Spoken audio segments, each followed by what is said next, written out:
Iubuli ko yan. Ay, hindi pala. Ano sabi mo? Sabi ko, huy, isumbukay ko sa mama mo. Kasi, binubuli mo yung kamay ng...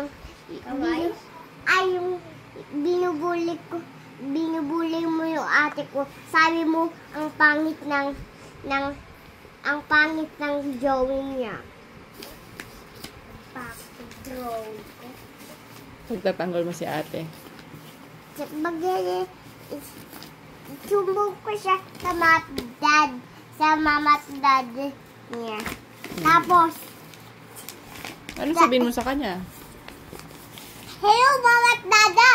Binubuli ng friend ni ate. Binubuli siya. Tapos, halika na! Pili ka na dito! Pagalitan mo! Tapos, sabi mo, okay! Ako magsabi nun. Tapos, nagsakay kayo ng car, tapos, punta na kayo. Tapos, na kayo. Bakit ate niya ba yun, no? Hindi. Hindi naman niya atin.